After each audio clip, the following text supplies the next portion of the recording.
फिर गया बुद्ध के पास, वही कहा, गुरुजी ईश्वर परमात्मा के संबंध में मैं कुछ सुनना चाहता हूं, बताइए।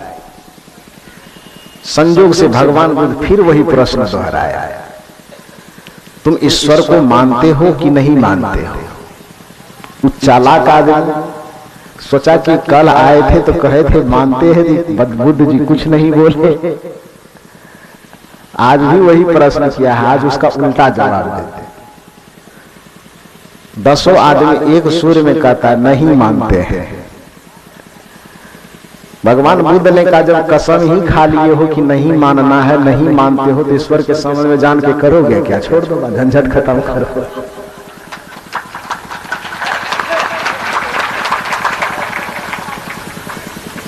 आदमी फिर समझ रहा है कि बड़ा मुश्किल है कि पहले वाला में भी बुद्ध हाथ नहीं लगा, दूसरे वाला में भी हाथ नहीं लगा, अब क्या करें? फिर 10 आदमी जाकर के अलग अलग नया मीटिंग करता है कि आदमी हम लोग 10 हैं।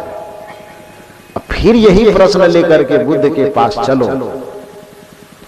अब 10 में से यदि बुद्ध फिर तीसरा बार यही सवाल किया तो 5 ठो कहेंगे कि हम जानते हैं, मानते हैं, 5 ठो कहेंगे कि नहीं जानते हैं, नहीं मानते हैं। कोनों में तो फंसेगा ना। इसी योजना के साथ 10 आदमी फिर बुद्ध के पास आए। बुद्ध से कहा कि मैं ईश्वर और परमात्मा के विषय में सुनना चाहता हूं, समझना चाहता हूं। बुद्ध ने फिर वही प्रश्न किया, क्या ईश्वर को मानते जानते हो?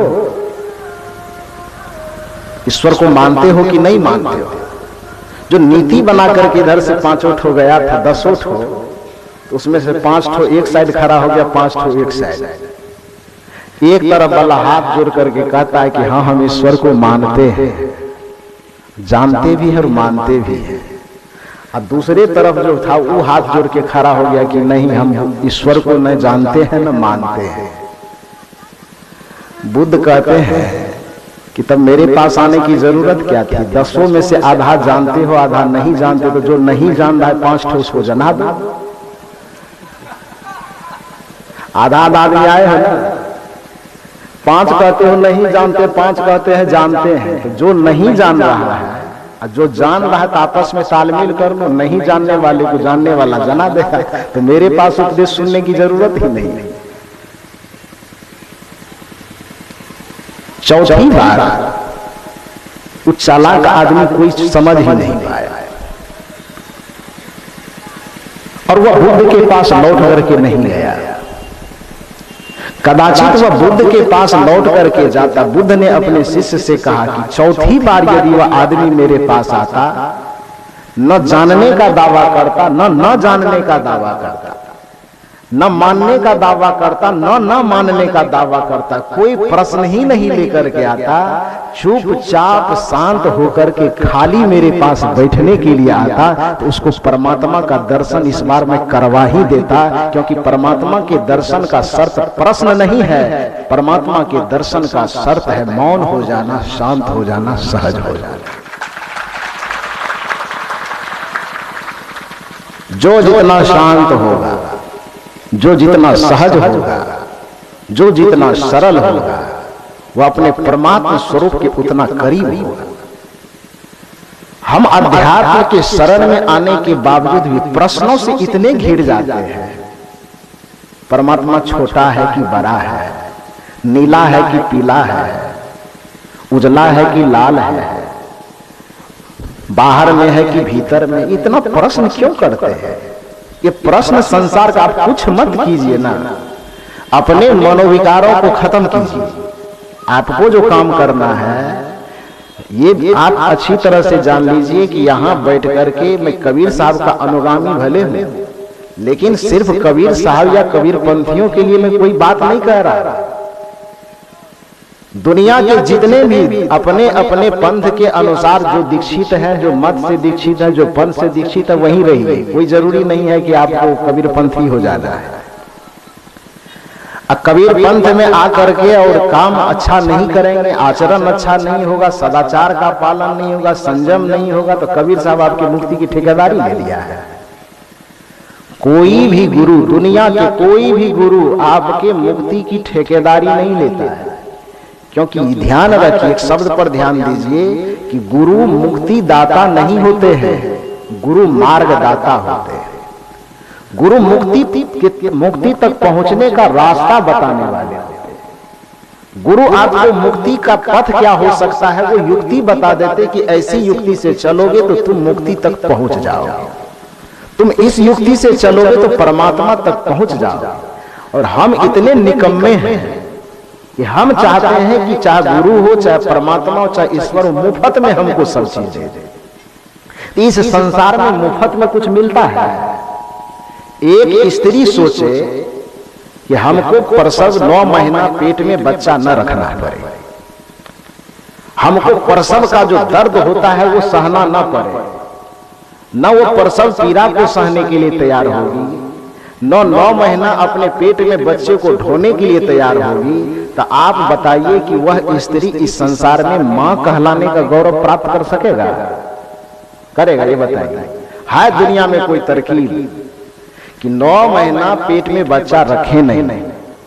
बच्चे को जन्म देने में जो प्रसव की पीड़ा होती है, जो प्रसव की वेदना होती है, उसको हम सहने के लिए तैयार नहीं हो, और ऊपर से हम परमात्मा ईश्वर की कृपा से केवल मां कहला जाए, ऐसा हो सकता है? ऐसा नहीं हो सकता है। जैसे एक मातृत्व की सुख को प्राप्त करने के लिए, जैसे एक मां के गौरवपूर्ण पद को पाने के लिए वो 9 महीने पेट में बच्चे की उछल कूद को सहना और प्रसव की वेदना को सहना शर्त है, उसी तरह से परमात्मा ईश्वर की अनुभूति करने के लिए निजी साधना, निजी भक्ति, निजी ध्यान, निजी साधन करना परम आवश्यक है। केवल गुरु की कृपा पर निर्भर रहने से, ईश्वर की कृपा पर निर्भर रहने से कुछ नहीं मिलेगा। कि हम बैठे रहे और गुरु जी से दीक्षा ले लिए तो गुरु जी सब चीज कर देंगे, ये गलत बात है। हाँ, गुरु ये उनकी कृपा इतना ही है कि वो आपको अपने शरण में ले लिया, ये गुरु की बहुत बड़ी कृपा है। ये गुरु की बहुत बड़ी कृपा है कि वो आपको रास्ता बताने के लिए तैयार हो गया। ये किसी कृपा से कम है क्या? गुरु अपने शरण में लेकर के आपके हर अच्छे बुरे आदतों को निरसन करने का, उसे दूर करने का, विकारों को दूर करने का और सही मार्ग पर निरंतर आपको चलाने का दिशा निर्देश करते रहने की जिम्मेदारी लेता है।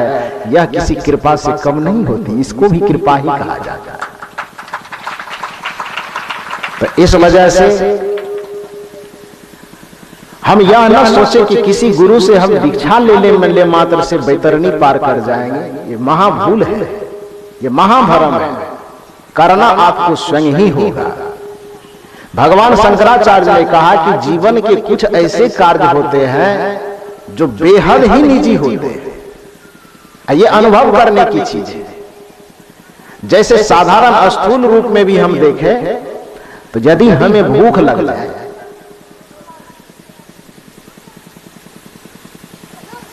यदि हमको भूख लग जाए, पूरे संसार का कोई ऐसा संबंध बताइए, कोई ऐसा संबंध बताइए जिस संबंध में जिस प्रिय को, जिस मित्र को, जिस साथी को, जिसको हम कह सके कि मुझे बड़ी जोर की भूख लगी है, मेरे हिस्सा तुम 1 प्लेट खाना खा।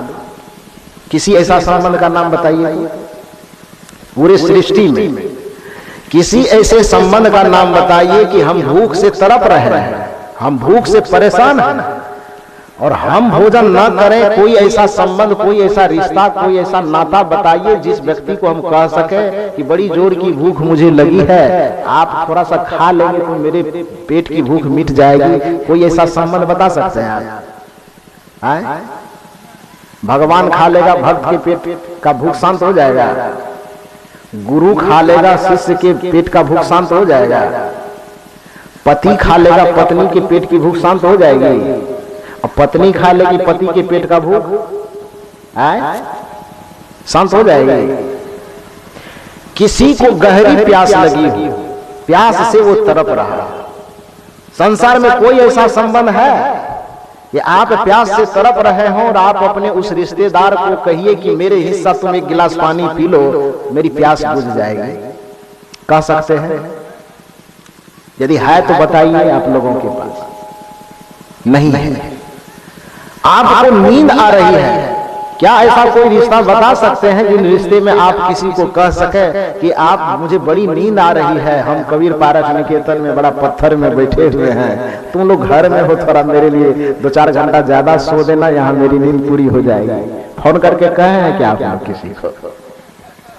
बोले हैं? हो सकता है ऐसा? ये असंभव चीज है। प्यास यदि हमें लगी हो तो गुरु के पानी पीने से शिष्य की प्यास नहीं बुझ सकती है। प्यास यदि भक्त को लगा हो तो भगवान के पानी पीने से भक्त की प्यास नहीं बुझ सकती है। और यदि कोई ऐसा कहता है तो समझिए कि महाभरम में डालता है। जिस तरह से गुरु के पानी पीने से शिष्य की प्यास नहीं बुझ सकती, जिस तरह भगवान के भोजन करने से भक्त की भूख नहीं मिट सकती, जिस तरह किसी के सोने से हमारी नींद का क्षति पूरा नहीं हो सकता, नींद पूरी नहीं हो सकती, उसी तरह से किसी की कृपा मात्र से, किसी के कह देने मात्र से हमारी मुक्ति का रास्ता तय नहीं हो सकता। उसके लिए हमें स्वयं ही करना पड़ेगा। चाहे किसी मत से दीक्षित हो जाइए, किसी पंथ से दीक्षित हो जाइए, कोई मायने नहीं रखता है। तो कहने का यह अर्थ है कि जहां ऊंच नीच खत्म हो जाए, जहां मेरा तेरा खत्म हो जाए, जहां पवित्रता का जागरण शुरू हो जाए, जहां पर हृदय की निर्मलता शुरू हो जाए, जहां पर मन का संयम शुरू हो जाए, जहां जीवन का अनुशासित होना शुरू हो जाए, परमात्मा तक पहुंचना वहां से बड़ा सरल और सहज होने लगता है। भगवान श्री राम ने तो यही कहा, कबीर साहब ने यही कहा, श्री राम ने यही कहा, दुनिया के जो भी महापुरुष होंगे वही कहेंगे। भगवान श्री राम को कुछ लोग जाकर के पूछे कि भगवान, आपको लोग भगवान मानते हैं, हम आपको पाना चाहते हैं, यानी हम भगवान को पाना चाहते हैं। दुनिया के लोगों के पास जाते हैं तो भगवान को पाने के बहुत सारे मंत्र बताते हैं, बहुत सारे उपाय युक्ति बताते हैं, ये यज्ञ करो तो भगवान मिल जाएंगे, पूरा जल में खड़ा होकर के ठड़ेसरी व्रत करो तो भगवान मिल जाएंगे। कोई उपाय बताते हैं कि बबूल के कांटे पर भी जाइए ना, कुंभ चल रहा है, 1,71,000 प्रकार के लोग आपको दिखाई देंगे, कोई पानी में नंगा होके खड़ा है।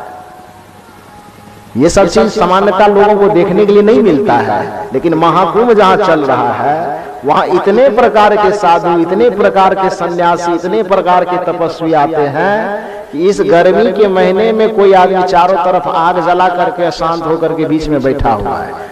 उम्मीद क्या लगाए हैं कि ऐसा जब करेंगे तो भगवान मिल जाएगा। कोई व्यक्ति क्या किया कि 1 कुंटल बबूल का कांटा ला करके छिलका छोड़ा के कांटा को एकदम बिछा दिया है और उस पर आराम से जाकर के लेट गया है। धारणा क्या है उसकी कि ऐसा शरीर को लेट करके तपाएंगे, कांटा पर सोएंगे तो भगवान तुरंत दर्शन दे देंगे। कोई व्यक्ति नंगे घूम रहा है, अभिलाषा है कि ऐसा यदि जिएंगे तो भगवान दर्शन दे देगा। तो वहां पर आप जाएंगे, अभी कुंभ चल रहा है हरिद्वार में, तो उस कुंभ में जाने के बाद आपको लाखों प्रकार के लोग, लाखों प्रकार के पूजा जप तप करते हुए दिखाई देंगे और सबसे पूछिएगा तो यही कहेगा कि हमारा वाला तरीका से चलिएगा तो भगवान मिल जाएगा। श्री राम से किसी ने पूछ, श्री राम के आमने सामने हो गई कोई व्यक्ति और श्री राम से पूछ बैठे कि मैं कुंभ में गया था घूमने के लिए, तो वहां पर जो है ना लाखों तरह के लोग, लाखों तरह के पूजा, लाखों तरह के पाठ, लाखों तरह के मंत्र, और जिसके पास जाते हैं तो कहता है मेरा वाला कीजिएगा तो तुरंत भगवान मिल जाएगा, मेरा वाला मेरे अनुसार चलिएगा तो तुरंत भगवान मिल जाएगा। तो हे भगवान, हम लाखों आदमी के झंझट से बचते बचते सीधे आपके पास आ गए, आप ही बताइए कि आपको पाने की विधि क्या हो सकती है।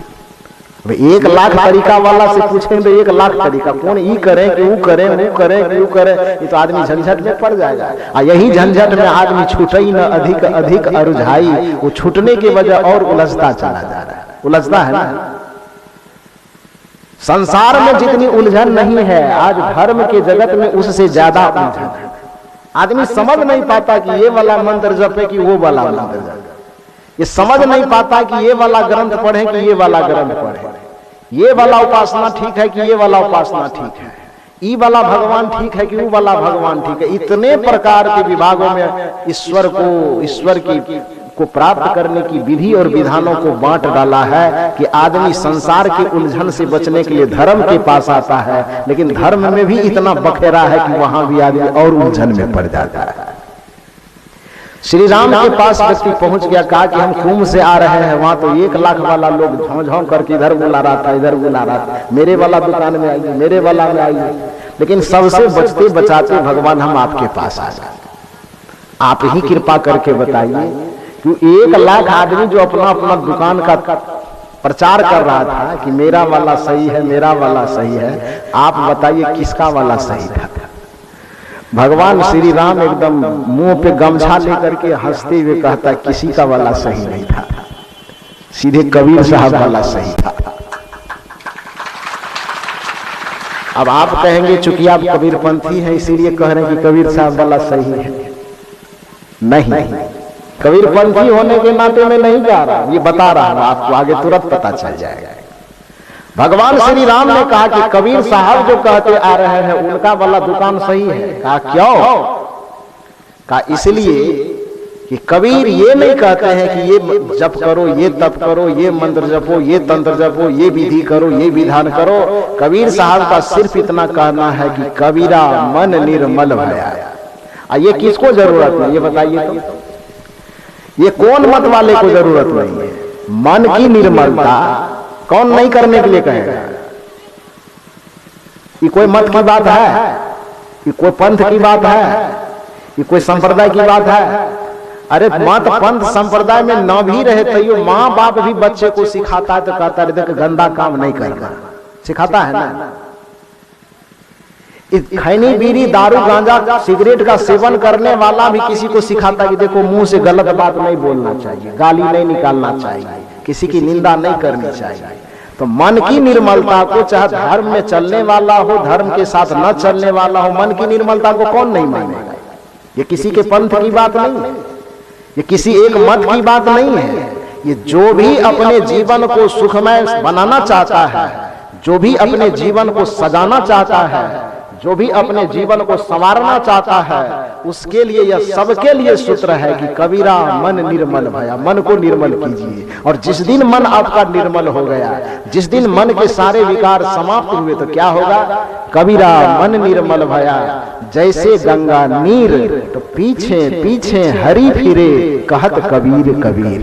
कबीर साहब कहते भगवान आपके पीछे पीछे घूमे। भगवान श्री राम ने कहा कि चूंकि इसमें कोई जंतर नहीं, कोई मंत्र नहीं, कोई जंतर बेचने का टिक्का टिप्पणी नहीं है, ये किसी मत की बात, किसी पंथ की बात नहीं है, ये सार्वजनिक बात है। और धर्म का जो वैज्ञानिक तथ्य है यही तथ्य है कि मन को निर्मल करो।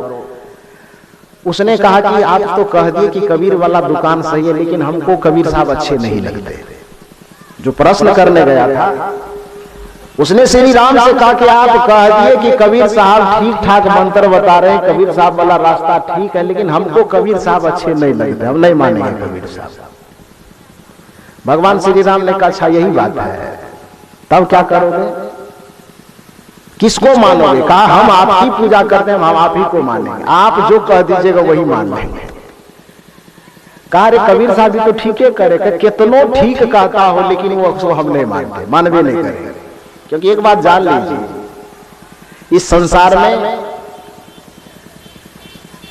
जो आंतरिक जगत का अंधापन है वो 2 तरह का अंधापन होता है।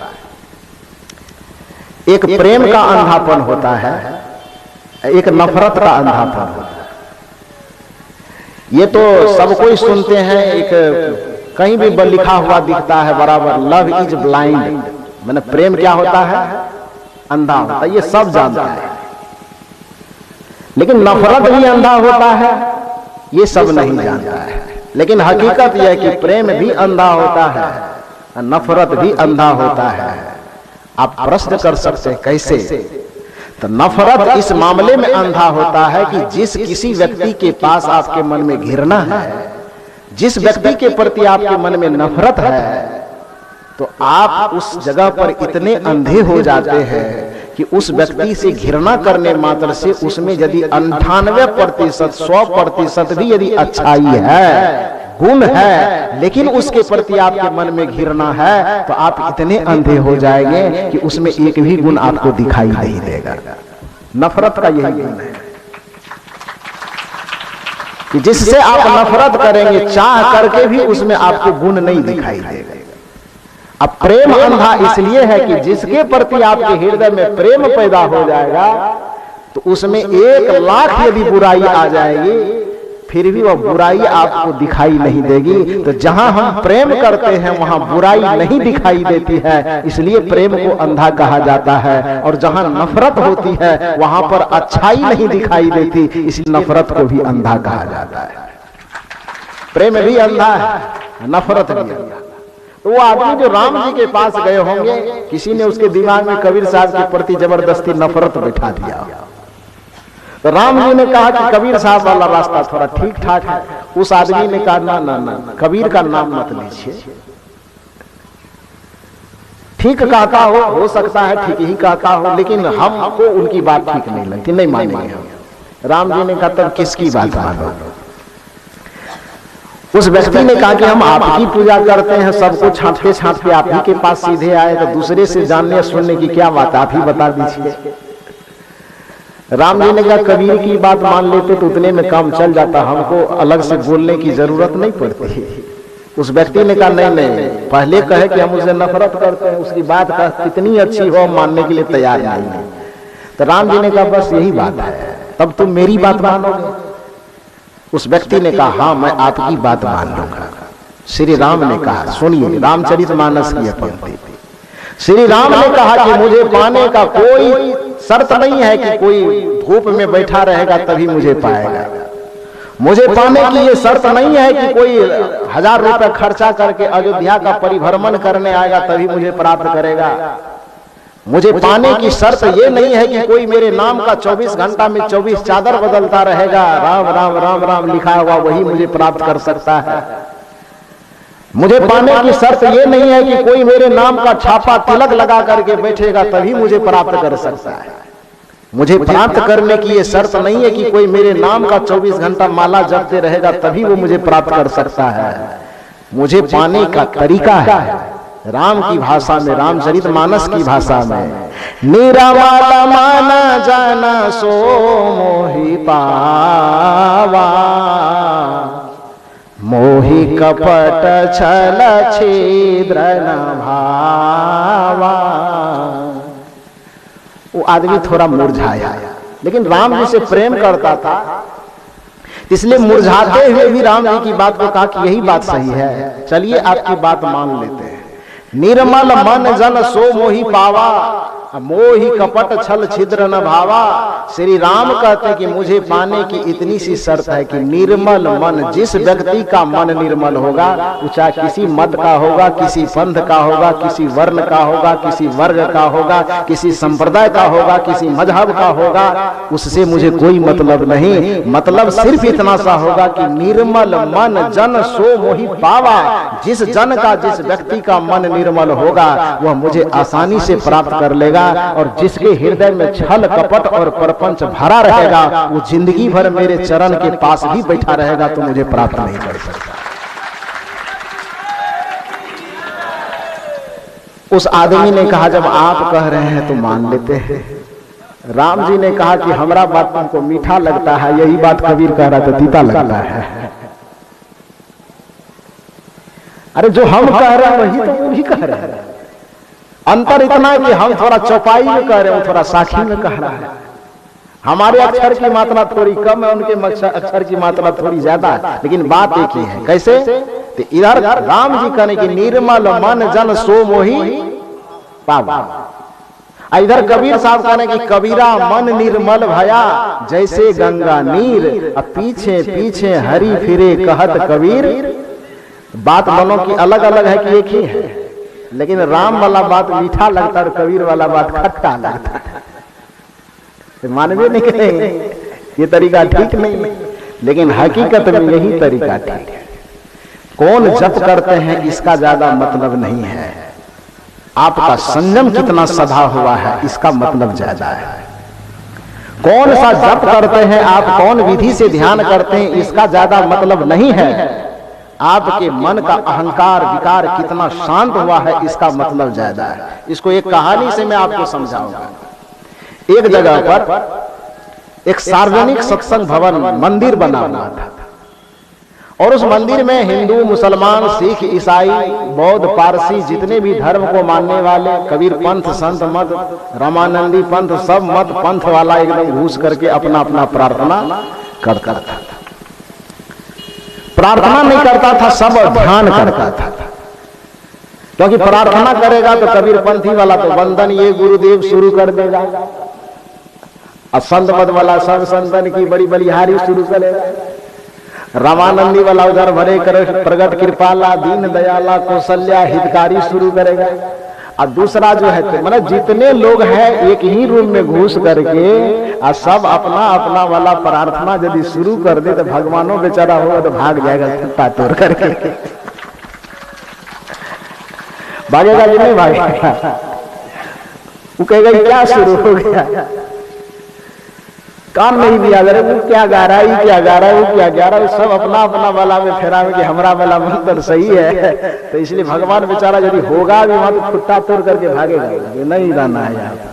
तो इसलिए सब लोगों ने प्लान बनाया कि प्रार्थना वगैरह की झंझट खत्म करो, बस सब घुस करके अपने अपने संप्रदाय के अनुसार, अपने अपने गुरु परंपरा के अनुसार सब चुपचाप ध्यान करो, क्योंकि प्रार्थना में भिन्नता हो सकती है, मंत्र में भिन्नता हो सकती है, जप में भिन्नता हो सकती है, तप में भिन्नता हो सकती है, लेकिन ध्यान में कभी कोई भिन्नता किसी के पास भी नहीं हो सकती है। क्योंकि ध्यान का अर्थ ही है चुपचाप सहज हो। ध्यान बोलना नहीं है, ध्यान चुप होना है। ध्यान देखना नहीं है, ध्यान आंखें बंद करना है। देखने में भिन्नता हो सकती, नहीं देखने में क्या भिन्नता हो? बोलने में भिन्नता हो सकती, नहीं बोलने में क्या भिन्नता हो? सुनने में भिन्नता हो सकती है, हमको सुनना ही नहीं। ध्यान यह कहता है कि सुनिए मत, तो जब सुनवे नहीं करेंगे तो अलग अलग क्या होगा?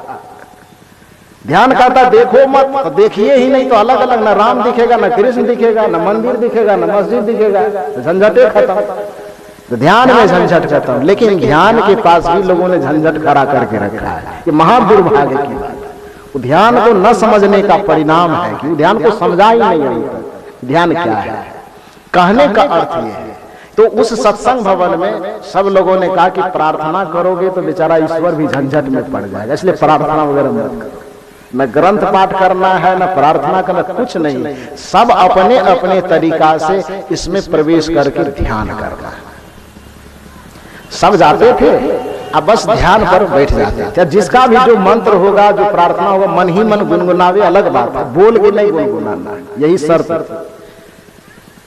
कई पीढ़ी से सब अपने अपने गुरु के अनुसार, अपने अपने ग्रंथ पंथ मत के अनुसार एकदम ध्यान में लीन रह करके बैठा करते थे। लेकिन दुर्भाग्य की बात है कि आज तक किसी को, कई पीढ़ी गुजर गई, एक आदमी नहीं, कई पीढ़ी गुजर गई, लेकिन किसी को अभी तक ईश्वर परमात्मा मिला नहीं। सब जपते जपते चले। संजोग की बात है, एक दिन रविवार का समय था, दिन था, सब लोग ध्यान और प्रार्थना में चुपचाप बैठे हुए थे। अचानक उसी सत्संग भवन के बगल में जो एक फील्ड था, उस फील्ड पे कुछ बच्चे फुटबॉल खेल रहे थे। फुटबॉल समझते हैं ना, बड़ा बड़ा गेंद में पैर मार करके जो खेलता है, तो फुटबॉल खेल रहा था।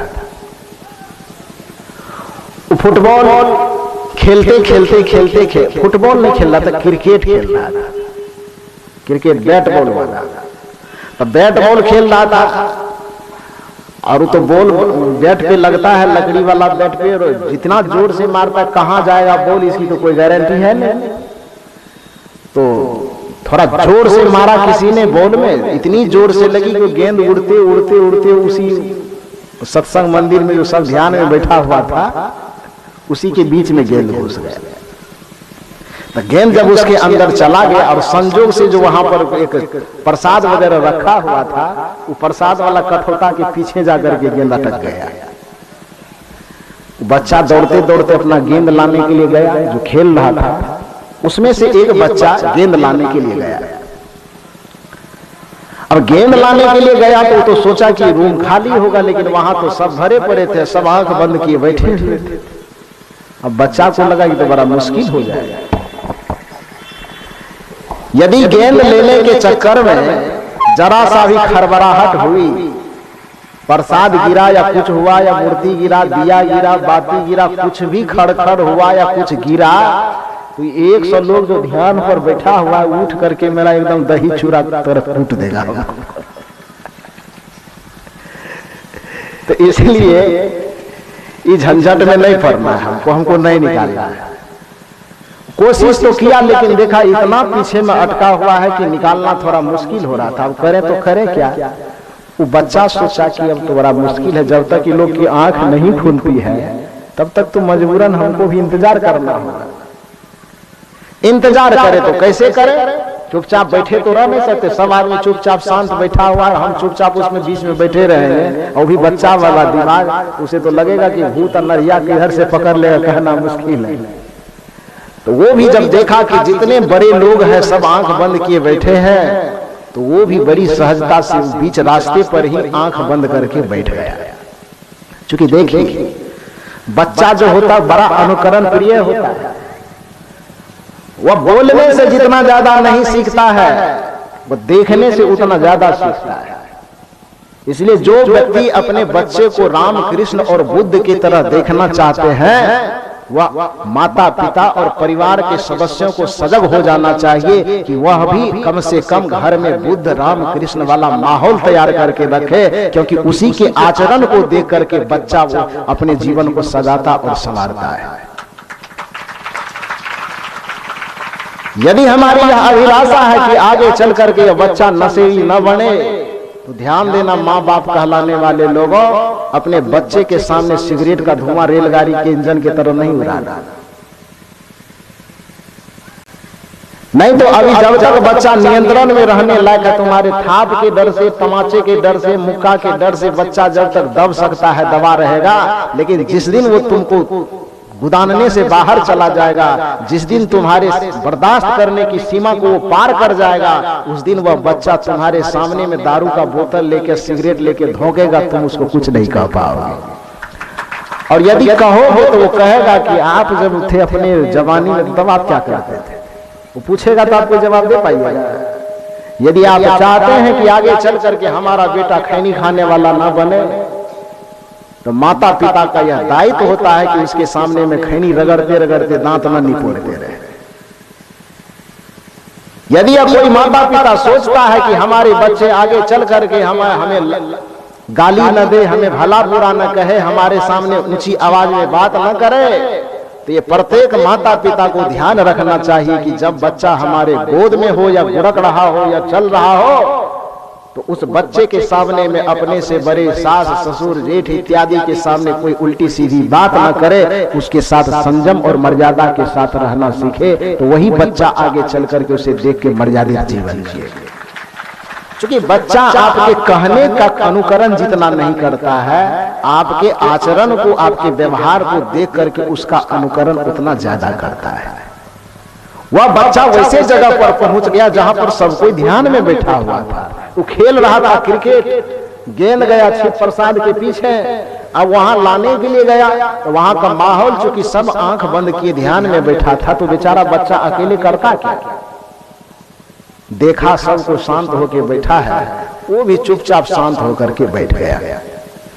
और बड़े गजब की बात है कि आधा घंटा अभी बैठा नहीं होगा कि उसके पूरे शरीर से एकदम ज्योति का प्रकाश एकदम फैलना शुरू हो गया।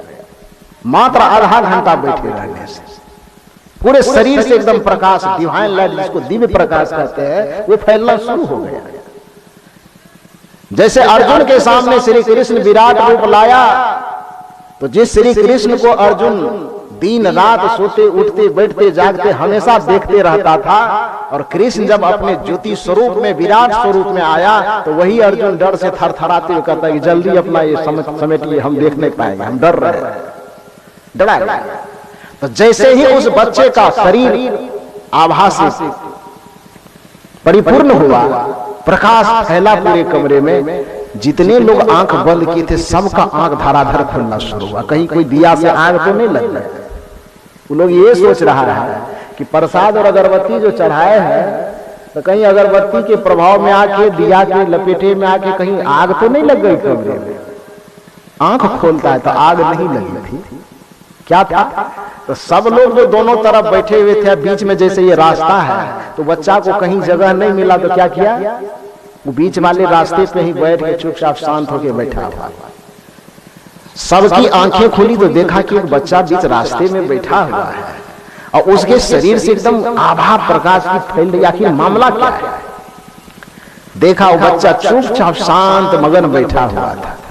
तो पहले तो एकाएक आंख खुलने पर शायद लगा कि कोई भगवान का अवतार आ गया है, तो सब हाथ जोड़ा, लेकिन एक तक नजर लगा के देखा तो कहते तो फलनमा के बेटा है, ये हाथ मत जोड़, थोड़ा नीचा करो हाथ, ये तो फलना के बेटा है। वो पहचान गया सर, उसका पोता है। हाँ हाँ उसी का पोता है। तब हाथ नहीं जोड़ना है, लेकिन आदर से भर गया। सबको इस बच्चे को झकझोरा, आंखें खोलो, खोला बच्चा अकछका, आंख खोला तो उस बच्चे से सब पूछता है कि अरे बताओ,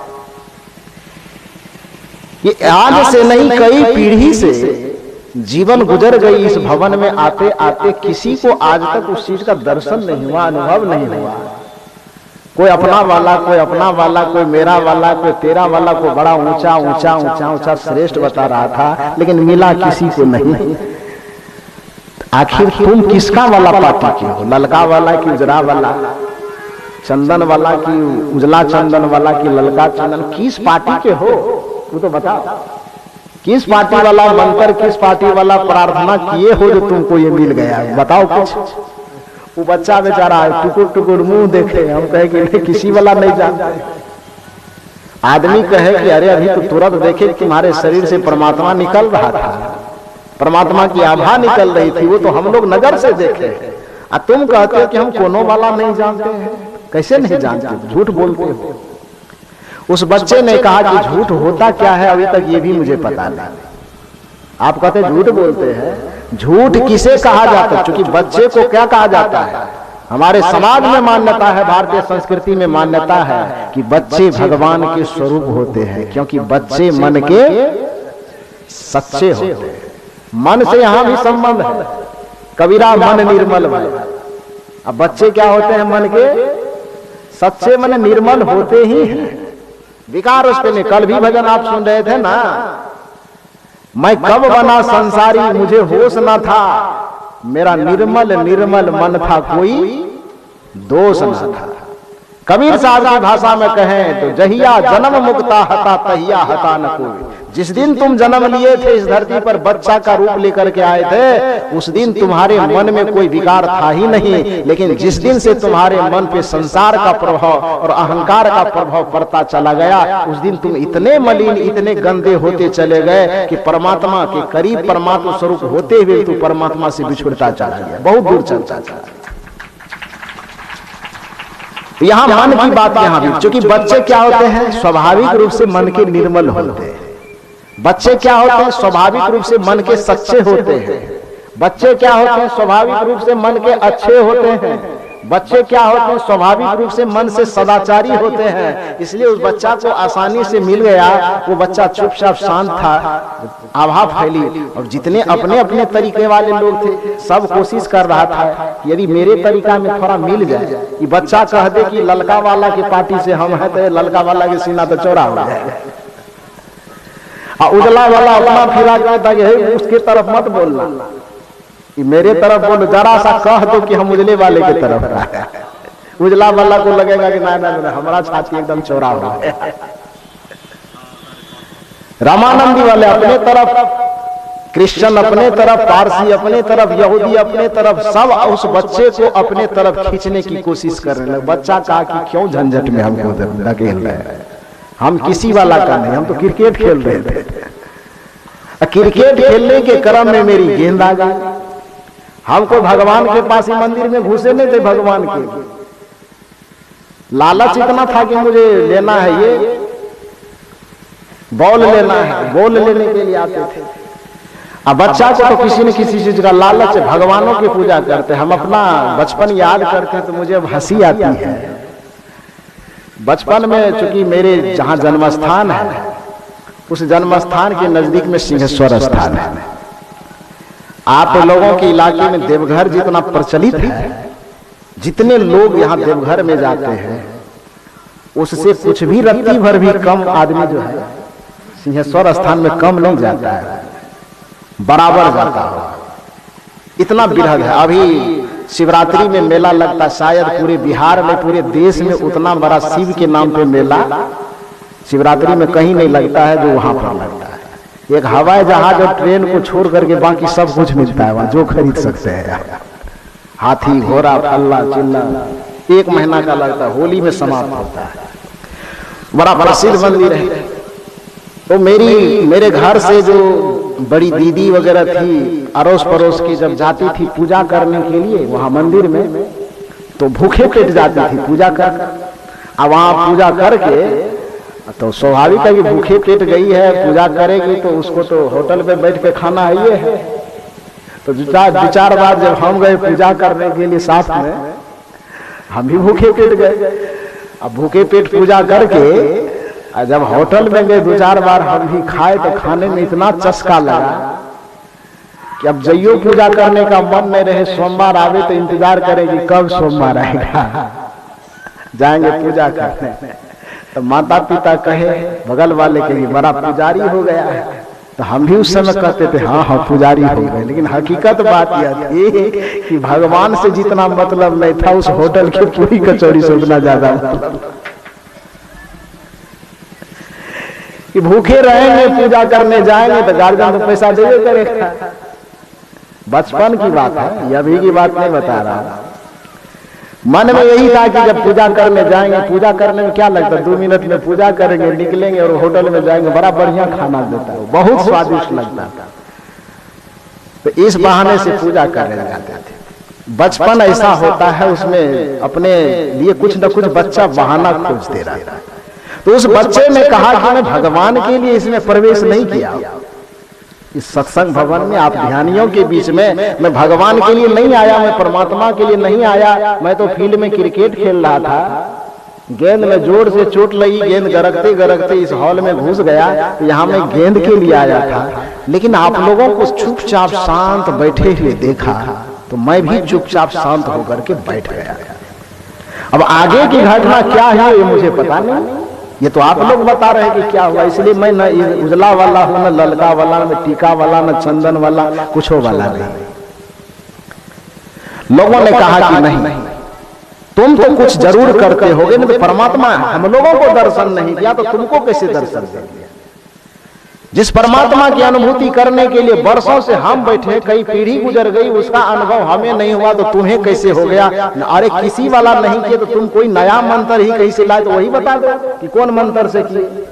उस बच्चे ने कहा कि न आप लोगों वाला है न मेरा कोई नया है। कहा तो आखिर हुआ क्या, कुछ तो करते होगे, इतना देर चुपचाप शांत तो बैठे नहीं रह सकते हो। बच्चा ने कहा ये बात तो हकीकत है, चुपचाप शांत होकर के हम बैठे हुए नहीं थे। तब कर क्या रहे थे, देखिए बच्चे का भोलापन।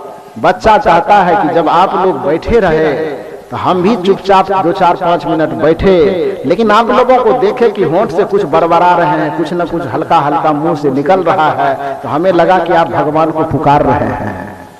तो हमें लगा कि बैठे बैठे आप भगवान को पुकार रहे, तो हम भी पुकारना शुरू करें। लेकिन मंत्र हम खोजे तो मंत्र हमको मिला ही नहीं कि कौन सा मंत्र से पुकारे।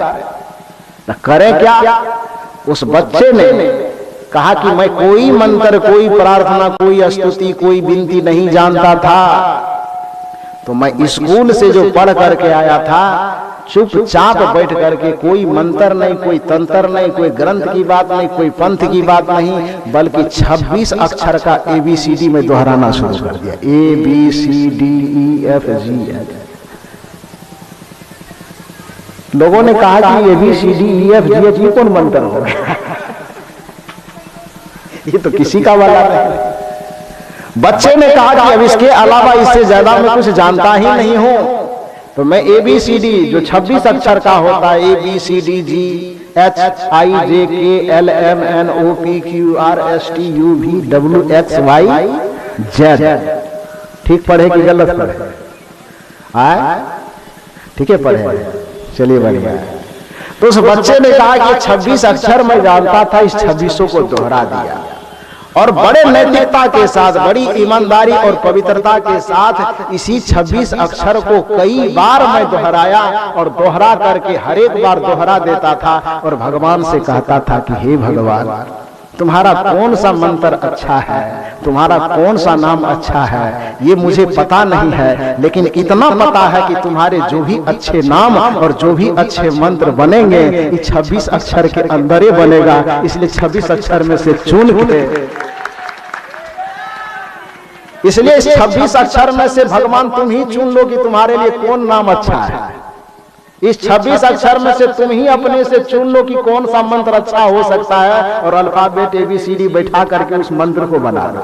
हम केवल उसका मूल चीज जानते हैं, मंत्र नहीं जानते हैं, लेकिन इसी शब्द से वो मंत्र बनता होगा ये जानते हैं, इसी अक्षर से वो जप बनता होगा ये जानते हैं। तो मैं ABCDEFG 26 अक्षर दोहराता था और भगवान से इतना निवेदन करता था कि हे भगवान, इस शब्द में से, इस 26 अक्षरों में से जो जो नाम, जो जो मंत्र तुमको पसंद है उस मंत्र को तुम अपने आप से बना लेना, ये मैं कह देता था।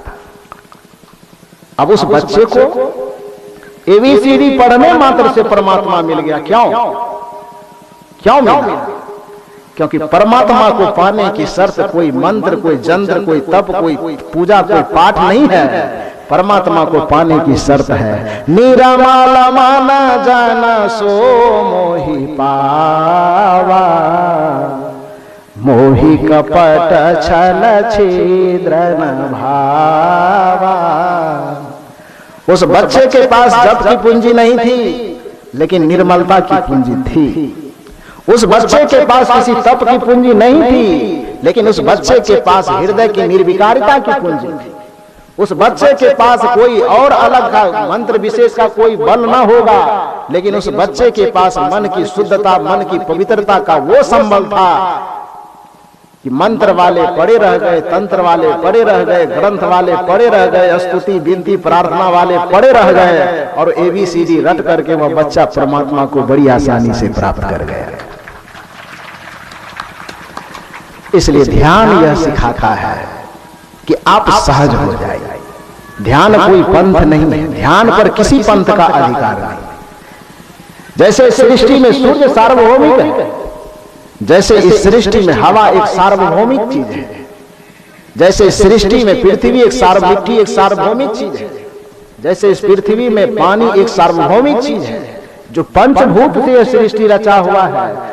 न तो कोई कबीरपंथी इस पे दावा कर सकता है कि ये मेरे अधिकार क्षेत्र में आता है, न कोई रामानंदी यह दावा कर सकता है कि ये मेरे अधिकार क्षेत्र में आता है। तो जैसे मिट्टी, पानी, आग, हवा, पंच भौतिक इस सृष्टि को कोई भी व्यक्ति दावे के साथ अपने कब्जे में नहीं ले सकता, उसी तरह से और चीजों को लोग प्रार्थना, स्तुति, विनती को अपने पक्षों में ले सकता है। लेकिन ध्यान एक ऐसा चीज है, मन की निर्मलता और सहजता की एक ऐसा चीज है जो पंथ के कब्जे में, पंथ के घेरे में कभी नहीं आता है। ये उससे ऊपर की बात है। इसलिए जो ध्यान के क्षेत्र में आता है उस व्यक्ति को दो ही बात का ध्यान रखना चाहिए कि एक शरीर और संसार नश्वर है, क्षणभंगुर है। सुकृत कर ले नाम सुमिर ले, को जाने कल की खबर नहीं या जग में पल की। हमारे जीवन की खबर इस संसार में पल भर की नहीं है। सुमिरन कर ले राम का काल गहे कर केस, क्या जाने कि तुम्हारी हो क्या घर क्या परदेश। तो एक स्मरण यह रहे कि शरीर नश्वर है, एक स्मरण यह बारंबार रहे कि संसार क्षणभंगुर है, एक स्मरण यह बारंबार रहे कि ये रिश्ते, ये नाते, ये संबंध सारे क्षणभंगुर पल भर में छूट जाने वाले हैं।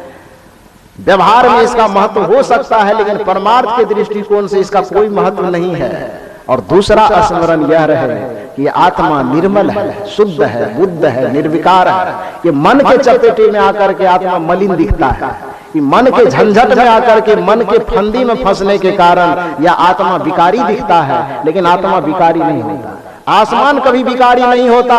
आसमान के बीच में बादल आ जाते हैं, आसमान के बीच में उड़ता हुआ धूल आ जाता है, आसमान के बीच में पानी के तैरते हुए कुहासे आ जाते हैं। तो कुहासे के कारण आसमान धुंधला दिखाई देता है, बादल के कारण आसमान धुंधला दिखाई देता है, उड़ते हुए धूल के कारण आसमान धुंधला दिखाई देता है। लेकिन हकीकत यह है कि धूल की पहुंच आसमान तक होती ही नहीं है। हकीकत यह है कि कुहासे की पहुंच आसमान तक नहीं होती है। हकीकत यह है कि उड़ते हुए धूल की पहुंच आसमान तक, उड़ते हुए बादल की पहुंच आसमान तक नहीं है। आसमान करोड़ों अरबों किलोमीटर दूर होगा। या आसमान होता ही वह है कि जो कुछ नहीं होता उसी को आसमान कहा जाता है।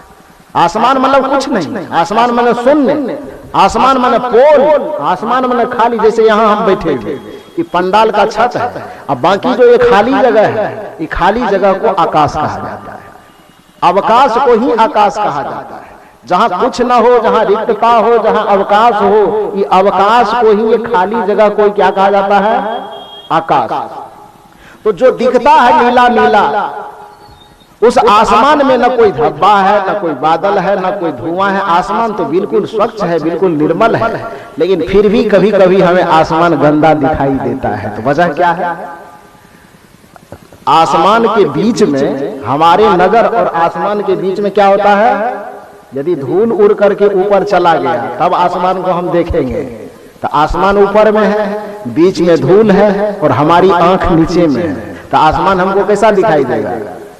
गंदा, धुंधला दिखाई देगा ना। धुआं उड़ रहा है आकाश में, आग की धुआं आकाश में उड़ रही है, तो आसमान तक तो नहीं पहुंचा है, 2-4 किलोमीटर ऊपर गया होगा, वो उड़ रहा है। तो ऊपर में आसमान, बीच में धुआं और नीचे से हम आंख से देख रहे, तो आसमान हमको धुआं धुआं जैसा दिख रहा है। आसमान धुआं से नहीं भरा है, वो बीच में है। कुहासा दिखता है, तो कुहासा आसमान के पास नहीं है, कुहासा बीच में तैर रहा है। ऊपर आसमान, बीच में कुहासा, नीचे से हम अपने आंख से देख रहे हैं, तो आसमान कुहासा से भरा हुआ दिखाई दे रहा है। लेकिन हकीकत यह है कि आसमान में न धूल है, आसमान में न कुहासा है, आसमान में न धुआं है, आसमान में न बादल है, आसमान बिल्कुल निर्मल, स्वच्छ और पवित्र है। उसी तरह से आत्मा क्या है? एक आसमान है। और मन क्या है? आपके और आत्मा के बीच में जो रहने वाला है वो मन है। मन में जब विकार आता है तो मन के नजरिए से देखने के कारण आत्मा विकारी दिखाई देता है। मन के नजरिए से देखने के कारण आत्मा एकदम माया में लिपटा हुआ दिखाई देता है। मन के नजरिए से देखने के कारण आत्मा विकारी नजर आता है, विषयी नजर आता है, प्रपंची नजर आ जाता है। लेकिन हकीकत यह है कि आत्मा शुद्ध बुद्ध मुक्त चेतन स्वरूप है। उसमें न कोई विकार है, न कोई माया है, न कोई मोह है, न कोई ममता है। आत्मा अहम शुद्ध चेतन ज्ञान स्वरूपम अजर हम अमर हम अखंडम अनुपम। आत्मा निर्मल था, आत्मा मुक्त था, आत्मा मुक्त है और आत्मा सब दिन मुक्त रहेगा। यह आत्मा में कभी कोई बंधन नहीं होता है। आत्मा में बंधन दिखाई देता है तो मन के कारण, आत्मा में बंधन दिखाई देता है तो मन के प्रपंच के कारण, आत्मा में बंधन दिखाई देता है तो मन के विषय के कारण, आत्मा में बंधन दिखाई देता है तो मन की विलासिता के कारण। और जिस दिन आपके मन की विलासिता कम होने लगेगी, जिस दिन आपके मन के विकार कम होने लगेंगे, जिस दिन आपके जैसे धुआं जब गायब हो जाता है तो आसमान तो नीला दिखता ही है। जैसे कुहासे खत्म होते हैं, कुहासे के खत्म होने मात्र से ही आत्मा आसमान नीला दिखाई देने लगता है, पवित्र दिखाई देने लगता है। धूल के खत्म हो जाने मात्र से ही आसमान स्वच्छ दिखाई देने लगता है। तो आसमान तो सब दिन स्वच्छ था, लेकिन बीच में धूल धुआं आ गया था, वो खत्म हुआ कि आसमान जैसा है वैसा है। उसी तरह से आत्मा शुद्ध है, मुक्त है, मुक्त है, ज्ञान स्वरूप चैतन्य स्वरूप है, लेकिन बीच में मन का विकार, मन का प्रपंच और मन का विषय आ गया। आप ध्यान साधना के माध्यम से, सत्संग के माध्यम से, गुरु शरणागति के माध्यम से मन के इस विषय विकार और प्रपंच को समाप्त कर दीजिए। और जिस दिन आपके मन का विकार, मन के विषय, मन के प्रपंच समाप्त हो जाएंगे, उसी दिन परमात्मा आपके हृदय में खिलखिलाते हुए, मुस्कुराते हुए परमात्मा नजर आ जाएगा। और मैंने कहा कि उस परमात्मा को आप राम कहिए, आपकी मर्जी है, कोई दिक्कत नहीं। आप उस परमात्मा को शिव कहिए, कोई आपत्ति नहीं। उस परमात्मा को आप शक्ति कहिए, कोई आपत्ति नहीं। और जितने भी लोगों ने कहा सब उसी आत्मा को दृष्टि में रख करके ही ये बात कहा।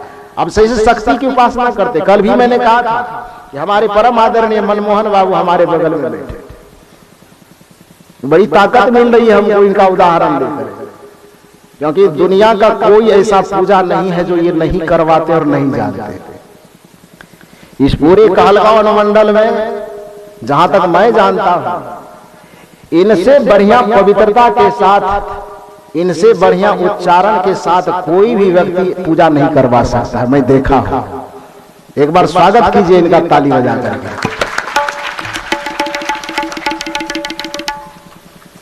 ये पूजा करते हैं तो पूजा किस तरीके से करना चाहिए वो जानते हैं। और ऐसा नहीं है कि जजमान को कहता है दिन भर भूखे रहिए और पंडित दही चूड़ा 5 जगह छोट करके आता है, ये वाला पंडित जी नहीं है। व्यक्तिगत रूप से चूंकि मैं 16 साल से जानता हूं, ये जजमान खा ले तो खा ले, लेकिन ये पंडित जी ऐसे हैं कि जजमान 5 बार खा ले, लेकिन जब तक सुबह से लेके शाम तक पूजा समाप्त नहीं होगा, ये पंडित जी ऐसे हैं कि जल का एक बूंद भी मुंह में नहीं लेते हैं। आप लाख गिड़गिड़ाते रह जाइए, आप गुस्सा जाइएगा, फिर भी ये नहीं खाएंगे, खाते ही नहीं, पूजा होगा तब खाएंगे। और बड़ी शुद्ध उच्चारण के किसी पंडित जी को 5 मिनट और 10 मिनट पूजा करवाने में लगता है, ये पंडित जी बड़ा झंझटिया है, घूसों पर नहीं मानने वाले। कि घूस भी देंगे और कहेंगे कि 5 घंटा की पूजा है, 10 मिनट में समाप्त कर दीजिए, पंडित जी पसैया बढ़ा देते हैं, कि घूस पे भी मानने वाले नहीं है।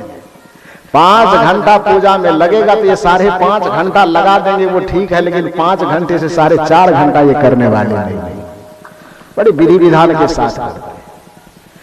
तो सारे कर्मकांड, सारे पूजा, सारे विधि, सारे विधान को जानने वाले, मैं इनके समक्ष ये बात कह रहा हूं, बड़ी गंभीरता से सुनिए।